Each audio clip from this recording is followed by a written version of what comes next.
that had materialized into the forest around them.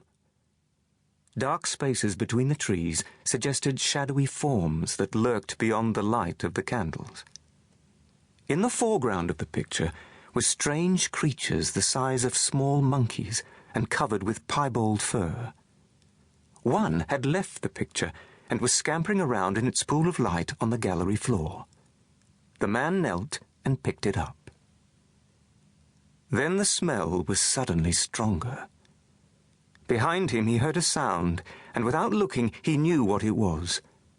The nightmare form of a monstrous creature slowly emerged from the darkness beyond the gallery. It stood erect on immensely muscular hind limbs, its enormous jaws filled with needle-sharp teeth as long and transparent as icicles. It had huge, pale eyes as big as tea trays. From between them extended a long, curved barbel with a luminous tip like that of a deep-sea fish. For a long moment they stood staring at each other. Then the monster folded its long wings and charged. As it hurtled towards the man, it uttered a blood-curdling roar. The green man thrust the small, piebald creature into his rags, turned and sprinted down the gallery, his feet splashing in the watercourse. He knew from his pursuer's composition and fine detail that it was the work of Lucas Flink, and therefore exceedingly dangerous.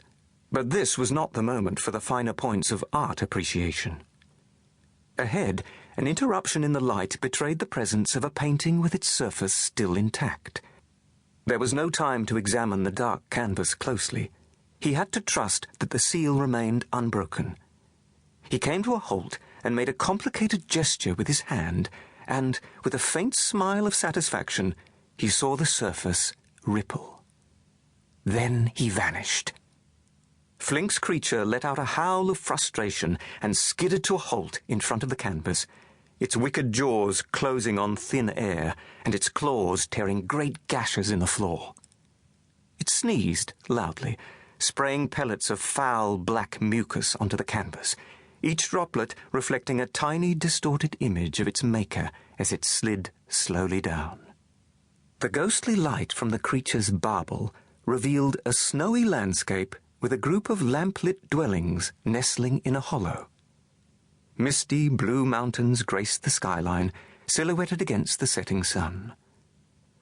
If the creature had possessed the intelligence to comprehend the picture, it would have seen a trail of footprints leading from the foreground down towards the village.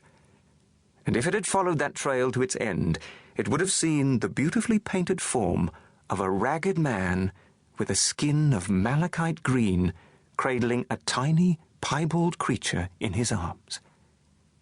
He was looking back over his shoulder and smiling. Chapter 1. The Messenger.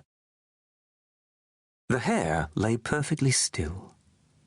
As a breeze stirred the long grass, her silky fur would ruffle and her whiskers twitch. Once, when a bee lifted off from a nearby gentian flower, she gave a quick flick of her long ear to send it on its way. Mel could see the nervous movement of her tiny nose as she sniffed the air for danger.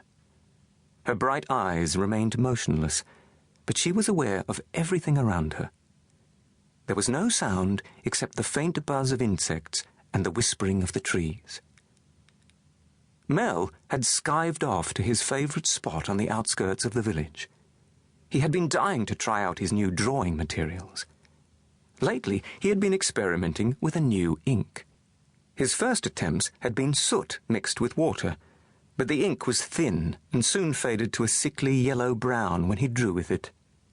His brainwave was to boil the sooty liquid the same way his mother thickened the broth. The result was much more like the real ink that Far Theum used to pen his sermons. For his pen, Mel had a fine goose quill made from a long wing feather. With his father's sharp knife, he had stripped away all of the feathery part and cut a fine point that he split to hold the ink. It was light, feather-light, in fact, and responded to the slightest movement of his hand. Mel sat in the sweet-smelling grass with the warm midday sun on his back, resting his